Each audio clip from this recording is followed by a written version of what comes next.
ನಮಸ್ತೆ. ಇವತ್ತು ನಾನು ಮತ್ತು ಅಮ್ಮ ಮಾವಿನ ಹಣ್ಣು ಹೆಕ್ಕುವ ವಿಡಿಯೋ. ಈಗ ಬೇಸಿಗೆ ಕಾಲ, ಮಾವಿನ ಹಣ್ಣಿನ ಸಮಯ. ಈಗ ಮಾವಿನ ಹಣ್ಣು ಹೆಕ್ತಾ ಇದ್ದೇನೆ ನೋಡಿ. ಈ ಮಾವಿನ ಹಣ್ಣಿಂದ ರುಚಿಯಾದ ಮಾಂಬಳ, ಸಾರು, ಸಾಸಿವೆ ಎಲ್ಲ ಮಾಡಬಹುದು. ಜಾಮ್ ಮಾಡಬಹುದು. ಬೆಳಗ್ಗೆ ಬೇಗ ಹೋಗಿ ಹೆಕ್ಕಿದರೆ ಮಾವಿನ ಹಣ್ಣು ತುಂಬ ಸಿಗ್ತದೆ, ಫ್ರೆಶ್ ಆಗಿರ್ತದೆ. ಒಂದೊಂದು ಮರ ಒಂದೊಂದು ಕಡೆಯಲ್ಲಿ ಇದೆ. ಈಗ ಒಂದು ಮರದ ಬುಡದಿಂದ ಮಾವಿನ ಹಣ್ಣು ಹೆಕ್ತಾ ಇದ್ದೇನೆ.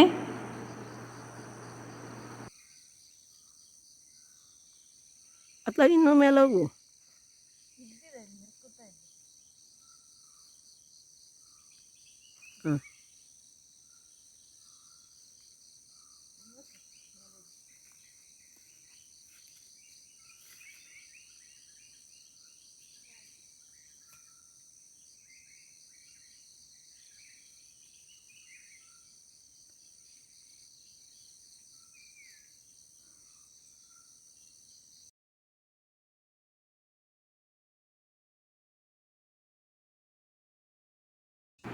ಈಗ ಇನ್ನೊಂದು ಗುಡ್ಡದ ಮೇಲಿರುವ ಮರದ ಬುಡಕ್ಕೆ ಬಂದಿದ್ದೇವೆ.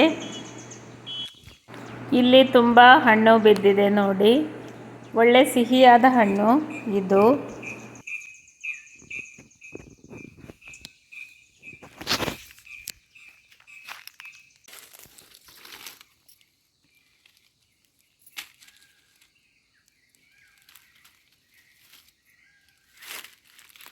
ಈ ಮಾವಿನ ಹಣ್ಣಿನ ರುಚಿ ಹೆಂಗಿದ್ದು? ಈ ಮಾವಿನ ಹಣ್ಣು ಒಳ್ಳೆ ಸಿಹಿವಿದ್ದು. ಎಲ್ಲದಕ್ಕೂ ಹುಡ್ದು ಹುಳಿ.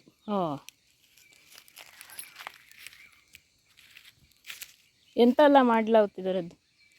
ಒಜ್ಜಿ, ಸಾಸಮೆ, ಮಾಂಬಳು, ಜ್ಯೂಸ್ ಎಲ್ಲ ಮಾಡ್ಲಾಗ್ತು. ಮತ್ತೆ ಇದು ಮಾಡ್ಲಾಗ್ತು, ಎಂಥದ್ದು ಹೇಳಿದರೆ ಜಾಮ್ ಅಲ್ಲವುದೇ ಮಾಡ್ಲಾಗ್ತು. ಜಾಮ್ ಇದೆ. ಎನ್ನ ಪುಳ್ಳಿಗೆ ಎನ್ನ ಅಳಿಯಂಗೆಲ್ಲ ಭಾರಿ ಇಷ್ಟ ಜಾಮ್ ನೋಡ್ರಿ.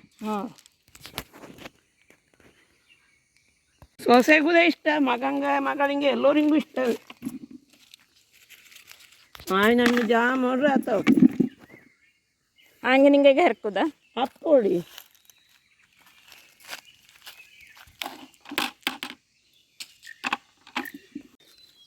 ಸೀಮಿಪ ಮಾವಿನ ಹಣ್ಣಾದ್ರೆ ಹೆಚ್ಚು ಸಕ್ಕರೆ ಹಾಕೊಳ್ಳಿಲ್ಲ, ಇಲ್ಲದ್ರೆ ಸಕ್ಕರೆ ಹಾಕಕ್ಕೆ ಹೆಚ್ಚಿಗೆ ಹುಳಿ ಇದ್ದರೆ. ಅವಕ್ಕೆ ಹೆಂಗೆ ಇಷ್ಟ ಆಯ್ತು ಹಾಗೆ. ಕೆಲವು ಜನಕ್ಕೆ ರಜೆ ಹುಳಿ ರುಚಿ ಇದ್ದರದೇ ಲಾಯ್ಕ್ ಆಯ್ತು. ಅದ ಕೆಲವು ಮಾವಿನ ಹಣ್ಣು ಒಳ್ಳೆ ಸಿಹಿಬಿರ್ತಲ್ಲ, ಅವಾಗ ಹೆಚ್ಚು ಸಕ್ಕರೆ ಬೇಕಾಗ್ತಲೆ. ಇಲ್ಲ, ರಜೆ ಹುಳಿ ಹಣ್ಣಾರೆ ಹೆಚ್ಚಿಗೆ ಬೇಕು. ಬೆಲ್ಲ ಹಾಕಕ್ಕ? ಬೆಲ್ಲ ಹಾಕಲಕ್ಕೂ ಆರೋಗ್ಯ ದೃಷ್ಟಿಯಿಂದ, ಆದರೆ ರುಚಿಯಪ್ಪದು ಸಕ್ಕರೆ ಹಾಕಿದರೆ. ಮತ್ತೆ ಮ್ಯಾಂಗೋ ಜಾಮ್ ಮಾಡಿ ಮಡಗಿರೆ ಅದರ ಜ್ಯೂಸ್ ಬೇಕಪ್ಪ ಮಾಡಿ ಹೋಗ್ಬೋದಕ್ಕು. ರಜ್ಜೆ ಹಾಕಿ ನೀರಿಂಗೆ ಹಾಕಿ ರೆಡಿ. ಇಷ್ಟ ಇಪ್ಪರಿಂಗಷ್ಟು, ಆದರೆ ಜ್ಯೂಸೇ ಇಷ್ಟಿದು. ಜಾಮ್ ಅಷ್ಟ ಇಷ್ಟ ಇಪ್ಪಗಳೆಲ್ಲರೂ ಜಾಮನ್ನೇ ಒಳಿತಿಲ್ಲ ಜ್ಯೂಸ್ ಮಾಡಲೆ.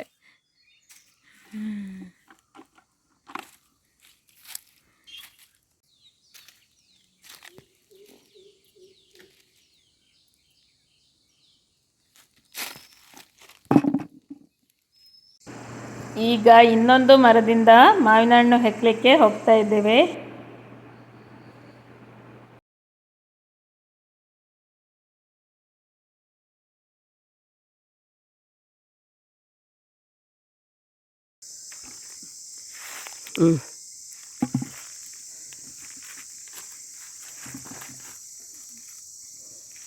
ಮಾವಿನ ಹಣ್ಣು, ಇಂಗ್ಲಿಷ್ನಲ್ಲಿ ವೈಲ್ಡ್ ಮ್ಯಾಂಗೋ, ಕನ್ನಡದಲ್ಲಿ ಕಾಡು ಮಾವಿನ ಹಣ್ಣು. ಅತ್ಲಾಗಿದ್ದಾಳೆ ನೋಡೆ ಕಟ್ಟಿ ಬೇಡದು.